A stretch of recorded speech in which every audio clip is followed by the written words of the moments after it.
Hello, welcome to CashcroftTV. My name is Kalen Ashcroft. Thanks for watching the first video on history of leaders of thought, specifically Thales and Laozi. Since this is the first video, I'll give you a quick rundown of the name and sort of the structure that I'll be approaching this task with. In terms of the name, I thought about history of philosophy because most of these people will be associated with philosophy. However, I'm going to include other great thinkers such as those in the sect of psychology and some even mathematicians and sort. So history of thought I thought more fitting, and history of leaders of thought I wanted to keep it short, and I didn't want to include the word leaders, but I wanted to emphasize that these are leaders in their own right, and to kind of draw a parallel to the previous video series where I did a group of leaders, and I want to emphasize that despite these people maybe not being conquerors, they are equally important in terms of leadership. And yeah, I have this quote down here: not all symphonies are great. This is a quote by me, and it kind of helped motivate me in starting this video. I was very hesitant in terms of starting it because I couldn't finalize a list. There are so many great thinkers throughout history, and I kept adding names and removing names, and the list is getting so long I don't know if I'll ever be able to finish this. But for example, Plutarch, he started writing before he had finalized the list, and for that reason a lot of it's out of order and there's a lot of mistakes, but that was necessary in terms of creating greatness. And going back to this quote, not all symphonies are great, I've been really listening to Beethoven recently, and the main takeaway, I've particularly studied his 9 major symphonies, is that not all of them are equally as meritorious. And I know people might say all music is in the eye of the beholder, it's all subjective. I think if you agree that there is a hierarchy of music, in that Beethoven is he's considered the greatest for a reason, and there is obviously a hierarchy in composers, so I don't think it's unfair to say there's a hierarchy within their own repertoire. To give a quick rundown, in my opinion, I think 1 and 2 by themselves, if he had only produced 1 and 2, he never would have achieved greatness. It wasn't until he hit number 3 where he really touched the human soul and got to serious human emotion, and it's on the topic of glory, and it's a very motivating song. And he originally wrote it for Napoleon Bonaparte when he pretty much freed the French people from the monarchy. So at that time it was a symbol of freedom and a symbol of sort of liberalism. He eventually scrapped up the name in addressing it to Napoleon after he became emperor. But the point is, it touched a real human emotion, whereas 1 and 2 are just sort of fun. Number 4 is, I think, the worst. It's like a hangover after number 3. He got famous and thought he could just produce anything, and obviously wasn't good. Number 5 is probably his most famous, but once again, I don't think it really touches human emotion the same way 3 does. And in Plato's Republic, he advocates for the censorship of music, and of course that seems crazy. That's some far left policy, but his argument was in this discussion, well, it's actually Socrates giving the discussion, but it's Plato's Republic. It was Plato who wrote it. He argues that, well, what music should the soldiers be listening to? Should they be listening to sad music, violent music? But they obviously agreed that they should be listening to, for the best of the soldiers, they should be listening to motivating music. And that's why I think numbers 3 and 7 are his true masterpieces. Number 5, 8, and 9, they're all great. They're I think they're the main inspiration for people such as Hans Zimmer and John Williams, who write film scores, and they're very theatrical. But just the way sometimes movies with high budgets don't actually win Oscars is because they don't really touch the human emotion. But to sort of end this rant is that I wanted to start this under the assumption that not all the videos will be great, not all of them will be even good for that reason, but I think it's good to just start. And going back to the list, I have not finalized who I'm going to include in this video series, but just like Plutarch, he started before finalizing that list, and I think he created something great. So without further ado, or non-ado, let's begin with Thales. So Thales was considered the first philosopher of the Greek tradition by Aristotle. So that's anyone before this. There were some other great thinkers as well. I would even consider leaders of thought such as Homer, but they led through analogy. So he wrote great stories, great literary pieces, but it was not logic based, and a lot of it was based on mythology. Whereas Thales and later, like Aristotle and Plato, they sort of led through logic, which I think is a more a better way of approaching to philosophy, and that's why he's considered kind of the start. And it said this is called scientific philosophy, and it's also said that he was the first individual to have a mathematical discovery associated with his name, so that's also an amazing achievement that might even surpass his philosophical achievements. He was also one of the first to use a financial derivative. It's either maybe he used options, maybe he used forwards. We'll get to that later, but that's also a great achievement for anyone who is familiar with finance, and we'll discuss that as well. He's also discoverer of the founder of the Ionian school, which is the first school of philosophy in Greece, and Greece was kind of like the hotbed for philosophy earlier. So kind of into his background, it said he came from Phoenician descent, and so Phoenicians were actually those from Levant or Syria. So he was considered, although he was the first of the Greek tradition, the first Western philosopher, he in many ways he could also be one of the first Eastern philosophers, because he was actually born somewhat in the Middle East. But either way, he kind of grew up in Greece. He grew up in a pretty wealthy family, supposedly. He was very close with his mother, but he never had any children, or maybe he adopted a nephew.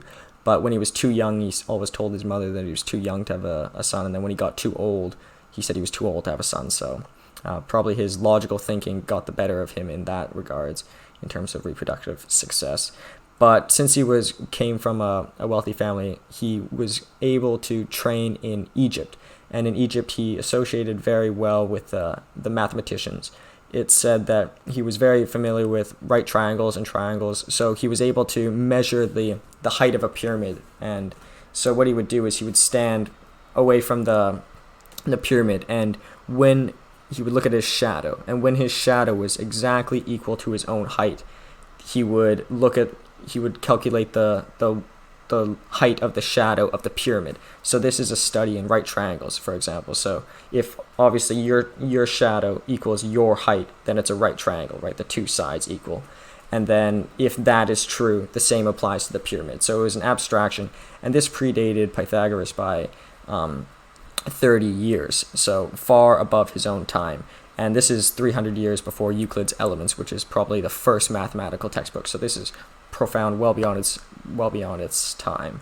He's got two of these famous theorems associated with him. Here's Thales' theorem. So assuming a circle, and this is all stuff that he discovered in Egypt, assuming a circle, if A and C is the diameter of the circle and B is any point on the circle, it will be a right angle. So he understood his right triangles and his right angles, and this is quite a profound discovery, and it was quite applicable probably in terms of architecture as well.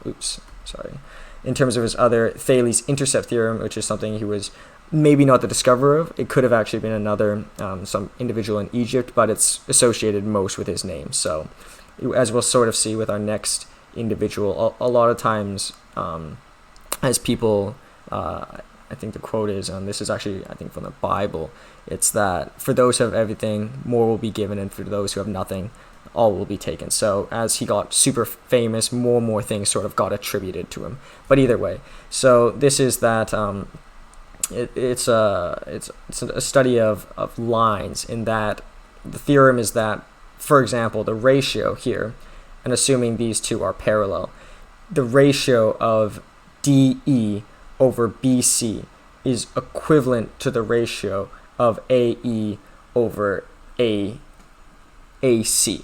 You see that? So this one and this one, this one and this one. And the same thing applies to all the ratios. This ratio and this ratio as well. DE over CB. So it's just a study in ratios, and it's obviously very profound in terms of especially its time period. This is, as I said, 300 years before Euclid's The Elements, which is one of the most famous books of all time, up there with the Old and New Testament and the Quran in terms of significance, because it was the first mathematical textbook, and it compiled a lot of information, and both of these were actually inputs into Euclid's Elements, and probably a lot of inspiration for Pythagoras, who I will be discussing later.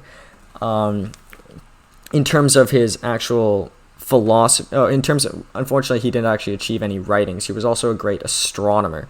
So he produced 2 books on equinox and on solstice. But interestingly enough, they're both lost. And I'll get to why in the comparison.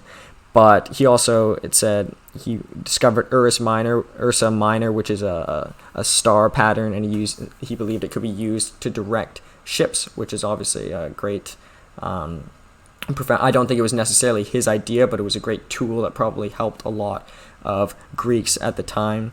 He predicted in 585 BC an eclipse. So this is pretty profound stuff. Whereas, like, he was obviously got some sort of education. He got to train with a lot of Egyptians, but imagine, like, I maybe under different circumstances, I could not imagine myself predicting something like what's it called, an eclipse. And it must have been absolutely profound when he gets proven right. If he tells everyone on this day, the moon will cover the sun, and there'll be a lot of doubters, a lot of haters, but once he proves right, that would be fantastic. He was considered the first of the sages, but the interesting part was he wasn't just a lucky prophet. He was actually right, and he treated it really from a first principles and a mathematical approach. In terms of finance, so he never was greedy in the sense that they believed he didn't really want to attain wealth, but he thought about his legacy, and he thought, when people thinking back to Thales, how will they consider him to be a great philosopher if he wasn't able to attain wealth? So he set himself some time to actually attain some wealth, and he got into the olive harvesting business. So what he actually did was, there's 2 discussions, and they're both from the same thing. So there were a lot of presses, which is used to obviously press olives. So what he either did was he at a low price early in the year, or maybe a year prior, he rented out all of the olive presses, and then at a low price, so that when the time came, everybody had to buy at him from a higher price because the price had gone up. So that would be a forward contract, because they would have the obligation to pay him.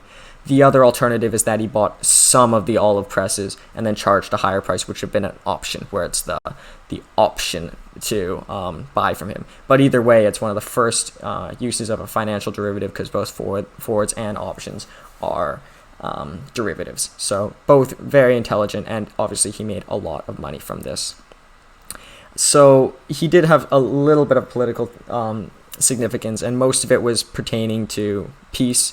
He arranged an alliance between the Milesians and the Lydians, which is, so I think it probably has to do with his temperament and sort of his first principles belief. He didn't want to blindly lose a battle, because ultimately later he's serving under Croesus as an advisor, and as, I believe, a soldier. I believe he was fighting too, and they were going into Persia, and the Hilus had no bridge at the time, and I believe the Hilus is still a river there, which leads into Persia. So what he did is he assigned the men to dig holes and divert the water so that the men could cross. And once Croesus ultimately loses, Cyrus actually spares Thales' life, because he saw him more as an intellectual and didn't really see a lot of purpose in killing him off. So probably just a sign of respect to him, and also maybe a testament to maybe Cyrus saw that Thales was more inclined to peace anyways and was not really a threat. In terms of other reasons why he differed from those previously, like earthquakes at the time were considered like the rupture of God, and he thought, and this is probably the most significant belief, he thought that all matter was comprised of water. So his study was that, and I think in some ways it could be true, he noticed as things got hotter, they seemed to produce moisture. And in Phoenician, the word moisture is actually Thales, so it's maybe even from his own name. But he thought all things came from moisture, and I don't think that's completely incorrect, because like on the kinetic molecular theory standpoint, as things heat up, they approach liquid and then ultimately get gaseous. But I think maybe he wasn't even necessarily referring to H2O, but it's believed that he did. But to further that, and going back to the earthquake examples, he saw that all the land masses were just floating on plots of water. So he said that earthquakes were just the land getting moved around from water, which is not entirely incorrect, because the tectonic plates actually sit on molten lava. So in some ways he was kind of right, but I think he just didn't get quite deep enough and probably couldn't have fathomed how deep the world went, because although he was able to predict an eclipse, I don't think he knew. Well, he definitely didn't, because they could hardly measure the height of a pyramid without using right triangles, and at that time Pythagoras hadn't even been born, so he didn't really fathom perhaps the scope or the depth of the earth. And at that time they also thought the earth was flat, so obviously, but still, pretty important belief that all things came from one source of matter. And he saw that also lodestones, which have magnetic properties, he thought the movement proved that they had life. So it's called a holozoist, which is one who believes that matter and all things have life. And from this, and Aristotle discusses it quite extensively, and the interpretation can be sort of confused, but he said matter is made of three aspects. There's the arc, which is the arch, which is the principle, the hyle, which is the matter, and the epidos, which is the form. So the principle is not necessarily its meaning, but the point is that he's trying to break down matter into distinct properties. And people are still trying to do this in nuclear physics, and people later did it. Earth, wind, and fire, I think he was closer than Earth, wind, and fire. I think that's pretty far off. But today we have atoms, electrons, and neutrons. Like, he wasn't very far off in having three things, and that all things came from one, pretty similar, water. But yeah, in terms of religion, so he kind of diverted from conventional thinking at the time. So many people at that time were into polytheism. They were into Zeus and Dionysius, or Dionysus, Ares and such. But he believed, since all matter had consciousness, that it was kind of a divergence from the conventional gods, because he believed that all matter had souls, but it wasn't necessarily the soul of Zeus within them. It was a different soul, and it was perhaps even approaching monotheism by giving all things a soul, and perhaps that soul was even water. And I think we'll get there soon. We can draw very much a parallel to Laozi in the comparison. So yeah, I guess without further ado, we can continue on to Laozi. So Laozi was his name was given to him later. His actual original name was Li Ir, but and he's considered the first notable person of the Li, those who carry the birth name Li, the Li surname. And today there's about 100 million descendants worldwide. 97 million of them are in China. And the Tang dynasty of emperors actually associated this lineage to him.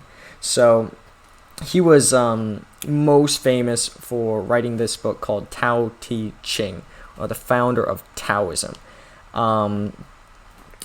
Some people say there are many authors, and you could say this is true, but I think the myth is more important and it's more inspiring. There's more greatness in the fact that it could have been done by one person, and I think it's more beautiful if it was one person than a compilation of people. Same thing with like Shakespeare. People say, oh, it was probably like a publishing house, but I think it's, to any sort of artist, is it not more inspiring to believe that somebody could achieve something like Shakespeare? Like, what good do we do in discounting him to some corporate level? But either way, he wrote Tao Te Ching, which is the founder of Taoism.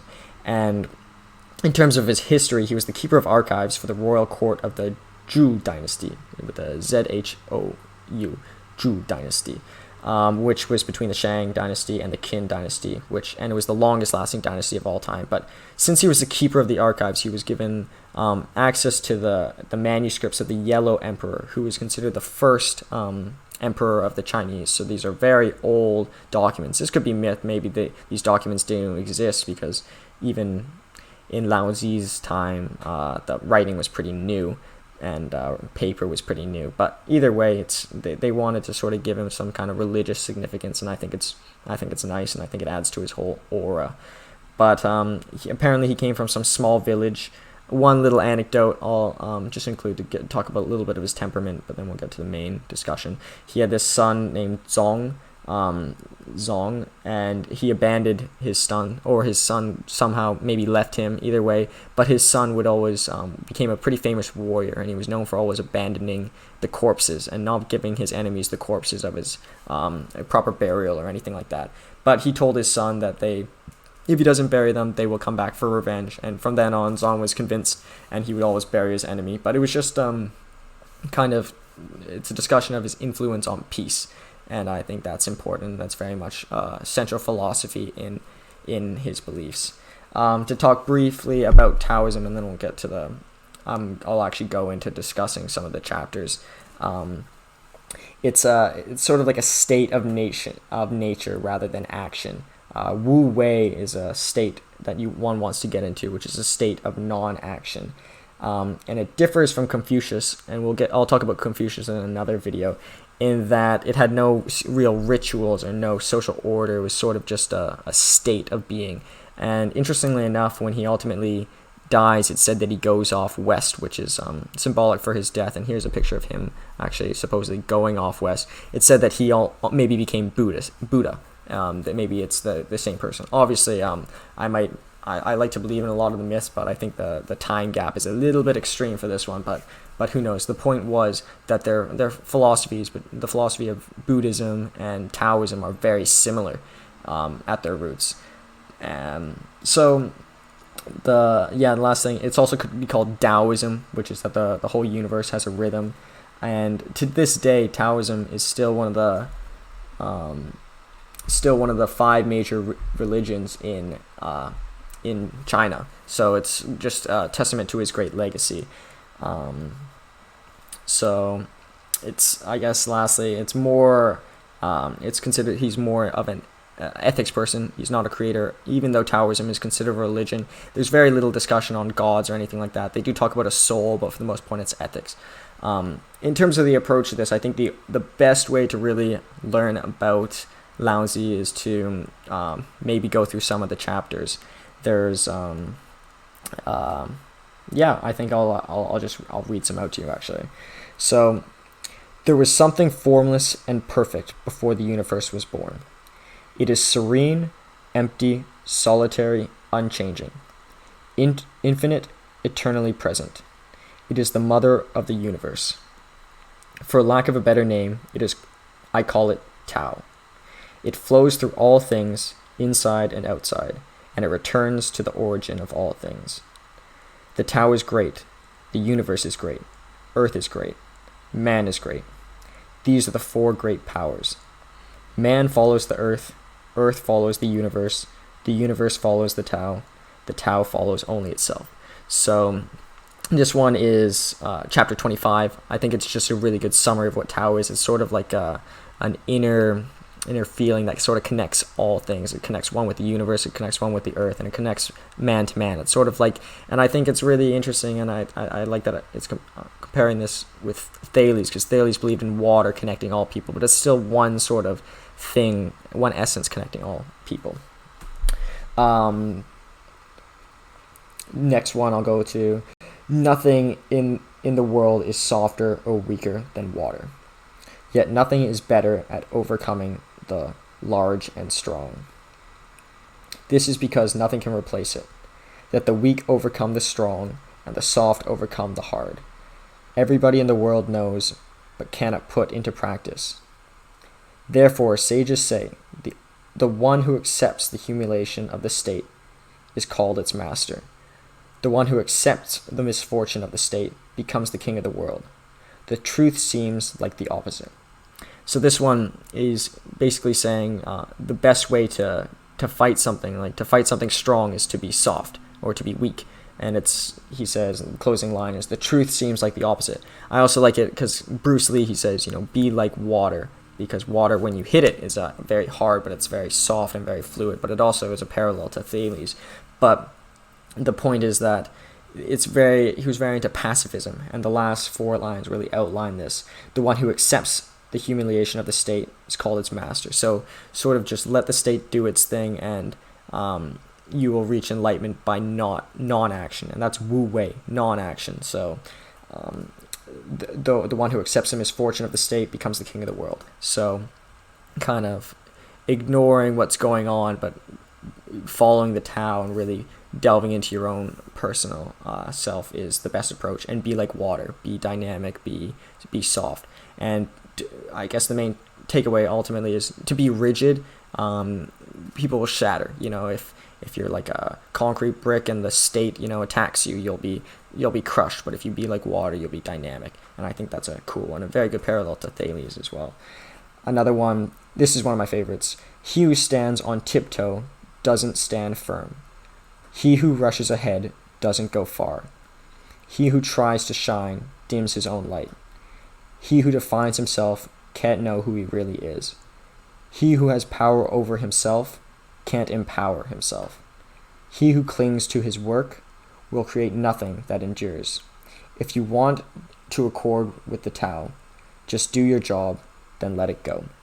So this is kind of, I think, ultimately what Taoism and what Laozi wants to promote. And these were really tough times when he lived. There were a lot of, obviously the emperor that was extremely tyrannical. There were a lot of murders and rapes, but you gotta sort of just take everything with a light approach. But also, it's also saying don't try too hard. He says, I like the opening line, he who stands on his tiptoe doesn't stand firm. So I like that one most because it's like, don't try to be more than you are. And if you stay flat-footed, you're actually stronger. So I like that one a lot. The two others I put up here, maybe not as good, or maybe equally good. There's 81 chapters, and they're all short little poems like this. And that's why I thought the best way to approach this. I can't sum up the whole Laozi in one or 10 sentences, but by reading these, I think you can sort of get a feel for Taoism. So I have just 3 things to teach: simplicity, patience, compassion. These 3 are your greatest treasures. Simple in actions and in thoughts, you return to the source of being. Patient with both friends and enemies, you accord with the way things are. Compassionate towards yourself, you reconcile all beings in the world. So very similar to the others, it's that simplicity, patience, and compassion. And all the greed in the world. Interestingly enough, I could look it up, but I don't know who was the head of the Zhou dynasty. I didn't know who was the emperor at the time. The Zhou dynasty went on for 790 years. And how many of these emperors do even historians know off the top of their head? Very few. Whereas his influence has actually far surpassed even his own emperor, just by simplicity, patience, and passion. So that's really, I think, a great takeaway. If you want to awaken all of humanity, then awaken all of yourself. If you want to eliminate the suffering in the world, then eliminate all that is dark and negative in yourself. Truly, the greatest gift you have to give is that of your own self-transformation. Lao Tzu, which is another way of saying Laozi. Lao Tzu, Lao Tzu, it's all similar. So yeah, that's basically correct yourself before correcting the whole world. And I think that's really a good summary of Laozi. In terms of the comparison between Laozi and Thales, I guess firstly starting with differences. So I think Thales was definitely more widespread in his skills. He was a mathematician, he was an astronomer, and a philosopher, and he was, I would say, even a physicist in the way he approached breaking down matter. But whereas Laozi was a little bit more focused on just ethics. But interestingly enough, no writings of Thales actually survived. And I think the main thing that Thales was missing that Laozi had, and that made his writings last, was that he had a certain art to it. And that's, I think, equally as important trait. If Thales, for example, wrote his ideas in a form of art, if he wrote it in poetry, if he wrote it through song, perhaps it could have been longer lasting. So I don't think the mathematician is any superior to the poet or to the ethicist. So I think that's just a nice difference. And I think they're a nice pair. I think they would have probably both admired each other for different reasons. And they really, if one person were to have done both these, if one person could have been the ethicist and the artist, as well as the mathematician, astronomer, and the financier, that would have been absolutely fantastic. And I think that's why these two lives go really well together. In terms of the reasons they're similar, and I probably already alluded to it, I probably already foreshadowed all of this. They both believed in one source of the universe.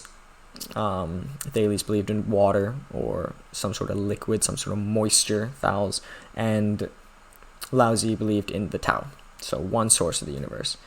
They both believed in sort of less of the metaphysical. So Thales kind of stopped talking about analogies, sort of stopped talking about Zeus and the gods, and really believed in the actual concrete nature of the world.